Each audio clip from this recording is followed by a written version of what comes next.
Hello everyone and welcome back to the Great Book of Grudges. My name is Nathan, and as you can imagine, I have been doing a lot with the Chaos Dwarfs lately. Daily videos, daily streams, and after quite a lot of them, I kinda just want to talk about each of the legendary factions and see which one might be right for you. Now what we're going to be doing today is focus around Drazoath the Ashen, a character that I have spent over 30 hours on already due to the fact that I streamed him heavily on twitch.tv/thegreatbookofgrudges, which today we're starting a Zatan run, by the way. And yeah, we were doing some 10-hour streams. They were pretty long, and we got to learn the character quite well, so I want to talk over his campaign and just give you my general thoughts. Now, keep in mind that this was a character that I did not play that much during the early access period, before the streaming and embargo drops, as I was mostly focusing around Zatan and Ostrogoth, so everything that I learned regarding Drazoath was mostly during these streams. Which was a bit of a learning thing for all of us. In the end, we did manage to get a massive campaign going, but hey,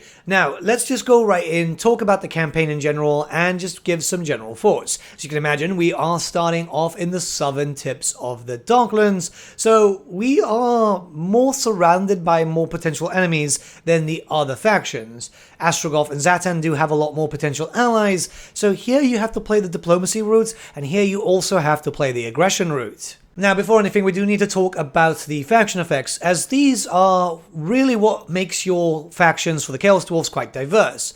Drazoath is going to focus a lot on armaments and reducing the armament cost of stuff, meaning that you're going to be able to get a lot of actual Chaos Dwarf units and machinery a lot cheaper than everyone else, because the reduction and the extra output is going to keep things keeping steady. Keep in mind that you'll obviously need to focus on building up some factories to get more armaments, but you're already going to be at a massive advantage here. So back to the starting position, like I said, you are in a very aggressive place. There are so many enemies surrounding you, and a lot of them naturally hate you. Pretty much the grand majority of the factions in the Warhammer fantasy world here will have a mix of minus aversion towards you, the lowest being minus 20, which is already quite high, and the highest being minus 100. Many of the dwarfs which are surrounding you, same as the goblins to the side, these in the World Edge Mountains, will hate you directly. Just for a little example, your first enemies will be where the red arrows are. So the big red arrow would be Imric, and the second one would be Tretch. Taking those out would secure your position here, and then afterwards you can decide to stretch out wherever you wish. Though it is important to note that going into the west, going into the Badlands and the World's Edge Mountains will open you up to a variety of different enemies, and it will make your campaign much more aggressive. This is how it's going to work with Drazoath a lot. You're not going to have a lot of allies around that region, so go in there when you're prepared. Going up north isn't really worth it, as Ostrogoth will mostly take that area, and you'll want to keep at least friendly with him, as he's the only pretty much ally that you have next to you, at least active ally. Now there is also the option of going east into the Mountains of Morn and also going into Grand Cafe. That one is a lot of free real estate, but you will also have to fight with Village, possibly Zatan a few times, depending if he does expand or not. And most annoyingly so, Lokia and Deathmaster Snickets do team up fairly often. This is something that is just going to be an average thing in Cafe until some stuff comes in to like break up that dynamic a little bit. But now you know more or less about that, let's go back into the campaign itself. Now, one major benefit to Drazoath's campaign is the fact that a lot of Cathayan caravans will actually pass by the Black Fortress, meaning that yeah, you can take them out if you've got an army there. At the beginning you can recruit one. This happens on average from turn 4 onwards. Naturally, with the early caravans being very weak, you can take them out and get a massive increase of labor, like 500 per army that you're killing. So if you decide to take out the caravans, you'll be able to just upgrade your buildings fairly quickly. It's something that you clearly want, especially once you start expanding, and you're going to want to have as much labor as possible. Now, it's very important to note that it might not always happen at turn 4, it might not always happen at turn 5, that's the average for me, but generally a lot of the Cathayan caravans will travel through you, which means that you're going to have to declare war on a lot of factions. But that's perfectly fine, because if you get in the good graces of Greasus and also of Helm and Gorst, more than likely Gorst than anyone else, as he expands quite heavily, he will eventually push his way into Cafe. So if you don't want to actually take over Cafe, let Gorst do it, be as friendly with him as possible, and just reap the rewards whilst the caravans are still existing. Eventually those factions will die out, but you reap the benefits after a decent amount of turns. Gorst will naturally take over Cafe by around turn I think 100, 150. This obviously can depend because, well, you know, Warhammer 3 is a sandbox game and things do vary, but if you are actually allied up with Ghost, he'll obviously turn his attentions elsewhere, like Cathay, as that's the closest enemy, and a little bit of the Mountains of Morn, but Greasus isn't really that valuable at the very beginning, I'd say. Now, for an example, I've been recording this footage as a way to actually showcase what I mean, and I think I declared war on 5 different Cathayan factions. I had 5 different caravans that attacked me, and by that point, you know, each of them is going to give me around 500 labor per one. So that's 2,500 labor, not including any other benefits, any skills that may increase modifiers and so on. And since that happened early into my campaign, I had a lot more benefits compared to, say, Ostrogoth and Zatan. Speaking of convoys, your version of caravans, obviously you have a lot of options. This is the same for every other faction, but you might want to send them down to Ghost and obviously Greasus, depending on which one you want to ally with, as these guys will get some friendly benefits from you. So you'll be able to secure a massive part of your flank just by, you know, doing a mechanic which is just a core thing with you. Now, there are also some caravans which have ogre benefits, which actually will naturally boost up your relations with the ogres, but it depends if you want Greasus or not. Greasus doesn't really expand as much as Ghost, so keep that in mind. Taking out Imric as fast as possible in your campaign is probably the smartest thing that you can do, but keep in mind that obviously Imric is quite aggressive. Imric is actually very, very aggressive in Immortal Empire Standard, I'm not too sure why, so being cautious will obviously help. Recruiting Gorda's Backstabber very early on into your campaign will also very much help you, as you'll be able to boost up the capabilities of your Hobgoblins. Keep in mind that for that, you'll need to build up the Goblin building, right? You don't just get it if you take over a settlement, you have to actually build it up yourself. But yeah, take your time and then snipe out the capital settlement from him. He'll already have moved to take over some other settlements, and the great thing here is since you've been killing off some caravans, you have a lot of labor, which means that you can upgrade the actual defensive line there with all the labor that you pretty much picked up. And this means that you're safer because he's going to attack you. He's going to attack you straight off. He's going to have very close to a, you know, 20 stack around turn 10-ish. If you can take him out earlier, that would obviously be better. So if you can actually just build up a garrison, it will make it easier for you to be able to fight him back and just sort out that problem, which will then allow you to expand further on, take over the other settlements, and have just less of a problem with Imric. Because, yeah, it's not just Imric. The longer that you take with Imric, the higher the chance that the ogres down there are going to attack you, the higher the chance that Tretch is going to attack you, the higher the chance that Skarsnik is going to attack you, or Karakazul. There are so many factions which are instantly going to target you, so you're better off taking out Imric and securing your location.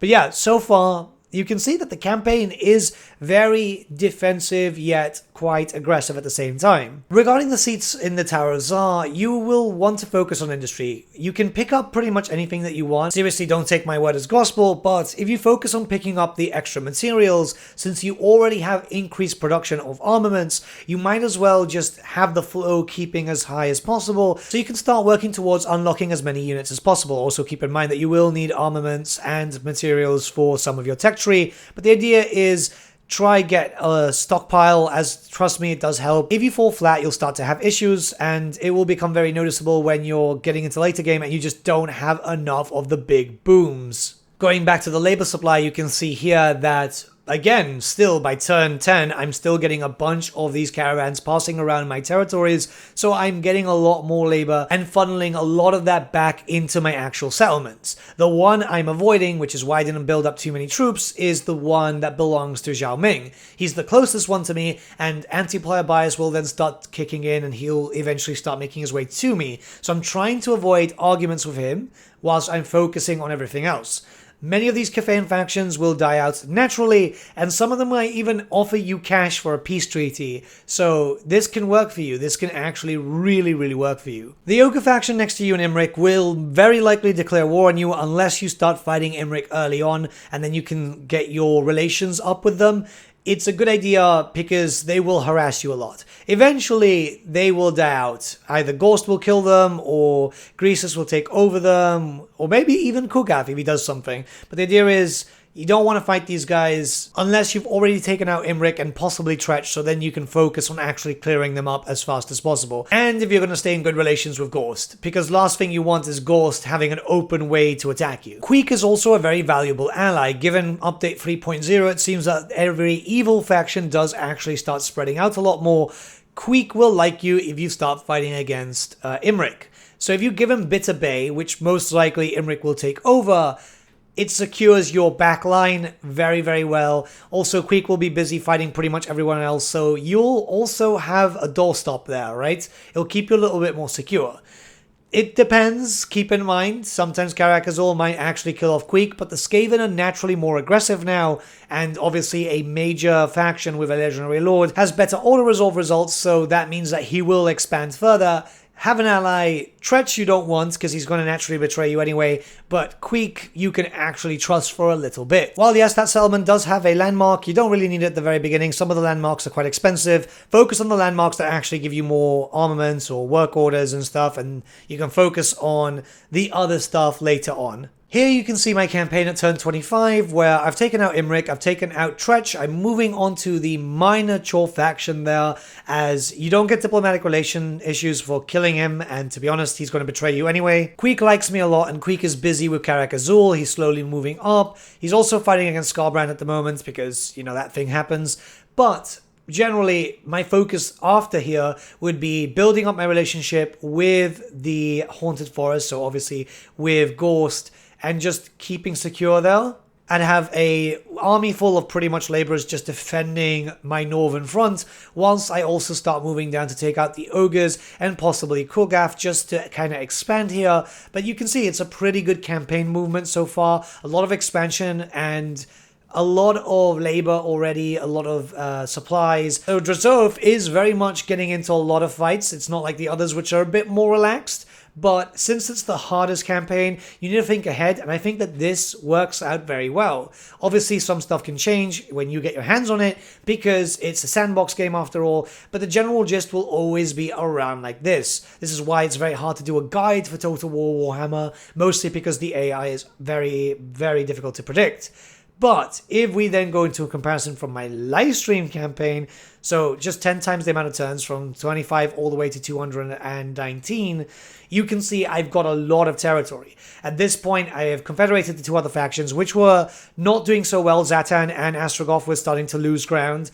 I already took out all of Cathay myself. The Mountains of Morn too. Grimgor is gone. Grimgor is a bit of an issue. You have to be prepared for Grimgor. It would be beneficial for you to have some defenses up and running as soon as possible. Again, labor helps there. But you can see I've actually done a lot of damage here, and I feel like I've got enough to keep on pushing out. The only reason I'm not actually continuing this campaign is because I've done 30 hours of it, and I kind of just want to start a new campaign with one of the other lords, and, well, my Twitch community kind of voted, well, my Discord community voted, actually, to start a new campaign, because they don't want to see the steam rolling all the time, which kind of makes sense. But yeah, that's just some helpful tips regarding Drazoath. I think he's a fun faction. I honestly think that Drazoath has a lot going for him.